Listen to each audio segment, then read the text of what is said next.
തൃത്താല ഉപജില്ലാ സ്കൂൾ കലോത്സവത്തിന്റെ പാചകപ്പുരയിൽ പാലുകാച്ചൽ ചടങ്ങ് നടന്നു.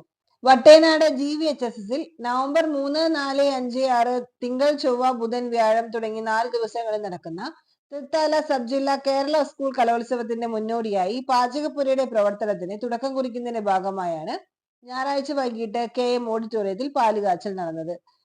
തൃത്താല ഉപജില്ലാ വിദ്യാഭ്യാസ ഓഫീസർ K പ്രസാദ് ചടങ്ങ് ഉദ്ഘാടനം ചെയ്തു. ഭക്ഷണ കമ്മിറ്റി കൺവീനർ ഉമറുൽ ഫാറൂഖ് അധ്യക്ഷനായി. അധ്യാപകരായ Babu Nasar K, PK Harinarayanan, AC Manoj, Shaji KP, Savithri teacher, Hamza master, Ummer PV എന്നിവരും ഭക്ഷണ കമ്മിറ്റി അംഗങ്ങളും ചടങ്ങിൽ പങ്കെടുത്തു. കലോത്സവത്തിൽ പങ്കെടുക്കുന്ന വിദ്യാർത്ഥികൾക്കും അധ്യാപകർക്കും സംഘാടകർക്കും KM ഓഡിറ്റോറിയത്തിലാണ് രുചികരമായ വിഭവങ്ങളോടെ 4 ദിവസങ്ങളായി ഭക്ഷണം നൽകുന്നത്. പാചക വിദഗ്ധൻ കൂടല്ലൂർ GV ദേവദാസിന്റെ നേതൃത്വത്തിലുള്ള പരിചയസമ്പന്നനായ പാചക സംഘമാണ് ഭക്ഷണം ഒരുക്കുന്നത്. ആദ്യ ദിവസമായ തിങ്കളാഴ്ച ഉച്ചഭക്ഷണത്തിന് സാമ്പാർ, അച്ചാർ, തോരൻ, കൂട്ടുകറി, രസം, നെയ്യ്, പായസവുമാണ് നൽകുന്നത്. തുടർന്ന് KM ഓഡിറ്റോറിയത്തിൽ ഭക്ഷണ കമ്മിറ്റി അംഗങ്ങളും അധ്യാപകരും ചേർന്ന് ഒരുക്കങ്ങൾ സംബന്ധിച്ച് അവലോകനവും നടത്തി. തോരൻ, കൂട്ടുകറി, സാമ്പാർ, രസം, നെയ്പായസം. കേരള സ്കൂൾ കലോത്സവത്തിന്റെ ഭാഗമായുള്ള തൃത്താല സബ് ജില്ലാ കലോത്സവം ഇന്നലെ നമ്മൾ ഓഫ് സ്റ്റേജ് മത്സരങ്ങളുമായി ആരംഭിച്ചു. നാളെ മുതലാണ് വിവിധ വ്യത്യസ്തങ്ങളായ പരിപാടികളോടുകൂടി മേള സജീവമാകുന്നത്. അതിന്റെ ഭാഗമായി നമ്മൾ KM ഓഡിറ്റോറിയത്തിലാണ് ഭക്ഷണം കുട്ടികൾക്ക് ഏറ്റവും സൗകര്യപ്രദമായ രീതിയിൽ വിതരണം ചെയ്യാൻ തീരുമാനിച്ചിട്ടുള്ളത്.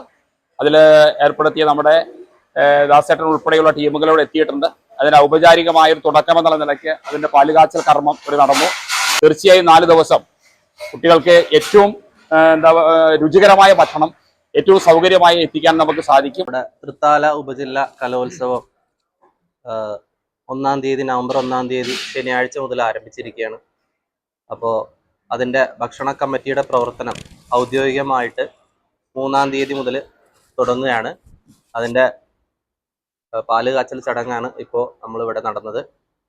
ഏകദേശം ഓരോ ദിവസവും 3000-ഓളം കുട്ടികൾക്ക് നമുക്ക് ഭക്ഷണം കൊടുക്കേണ്ടതുണ്ട്. വളരെ വൃത്തിയായും നല്ല ക്വാണ്ടിറ്റിയോടും കൂടി കുട്ടികൾക്കുള്ള ഭക്ഷണം നമ്മൾ വിതരണം ചെയ്യും. അതിനായിട്ട് ഭക്ഷണ കമ്മിറ്റി സജ്ജമാണ്. ശനിയാഴ്ച നടന്ന പ്രീ പ്രൈമറി കലോത്സവത്തോടു കൂടിയാണ് ഭക്ഷണശാലയുടെ പ്രവർത്തനം ആരംഭിച്ചത്. ശനിയാഴ്ചത്തെ ഭക്ഷണം ജനറൽ കമ്മിറ്റിയാണ് കൊടുത്തത്. ഭക്ഷണ കമ്മിറ്റിയുടെ ഔദ്യോഗികമായിട്ടുള്ള ഭക്ഷണ വിതരണം നവംബർ 3 തിങ്കളാഴ്ച മുതലാണ് ആരംഭിക്കുന്നത്.